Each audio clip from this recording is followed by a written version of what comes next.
ഒഡീഷയിൽ 10 വയസ്സുകാരിയെ ബലാത്സംഗം ചെയ്ത് കൊലപ്പെടുത്തി. ഭദ്രക് ജില്ലയിലാണ് സംഭവം. സ്കൂളിൽ പോയ പെൺകുട്ടി മടങ്ങിയെത്താത്തതിനെ തുടർന്ന് നടത്തിയ തെരച്ചിലാണ് മൃതദേഹം കണ്ടെത്തിയത്. കേസിൽ 2 പേരെ പോലീസ് കസ്റ്റഡിയിലെടുത്തു.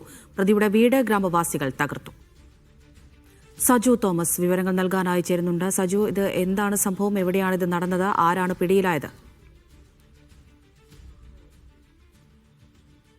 ഇന്നലെ വൈകിട്ടോടുകൂടാണ് ഒഡീഷയിലെ ഭദ്രക് ജില്ലയിലെ ചന്ദബാലി എന്ന് പറയുന്ന ഗ്രാമത്തിലാണ് ഇങ്ങനെ ഒരു സംഭവം ഉണ്ടായിരിക്കുന്നത്. 10 വയസ്സുകാരി സ്കൂളിൽ പോയിട്ട് മടങ്ങിയെത്താത്തതിനെ തുടർന്ന് നടത്തിയ അന്വേഷണത്തിലാണ് ഈ പെൺകുട്ടിയുടെ മൃതദേഹം രക്തത്തിൽ കുളിച്ച മൃതദേഹം കണ്ടെത്തിയത്. അതുമായി ബന്ധപ്പെട്ടുള്ള അന്വേഷണത്തിനൊടുവിലാണ് പെൺകുട്ടി അതിക്രൂരമായി ലൈംഗിക പീഡനത്തിന് ഇരയായിട്ടുണ്ടെന്ന് മനസ്സിലാക്കുകയും പിന്നീട് ഇതുമായി ബന്ധപ്പെട്ടുള്ള അന്വേഷണത്തിനിടയിലാണ് തൊട്ടടുത്ത ഗ്രാമത്തിലുള്ള ഒരാളെ പിടികൂടുകയും ചെയ്തത്. അയാളുടെ വീട് ഈ ഗ്രാമവാസികൾ തീയിട്ട് നശിപ്പിച്ചിരിക്കുകയാണ്. വലിയ തോതിലുള്ള പ്രതിഷേധം ഇന്നലെയും ഈ ഗ്രാമത്തിൽ ഉണ്ടായിട്ടുണ്ട്. ഇന്നും സമാനമായി തന്നെ വലിയ പ്രതിഷേധമാണ് ഈ സ്ഥലത്ത് ഉണ്ടായിരിക്കുന്നത്.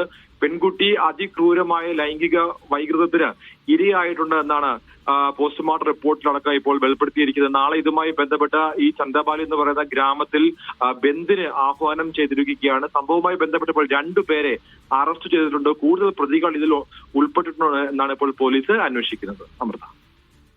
ശരി സജു.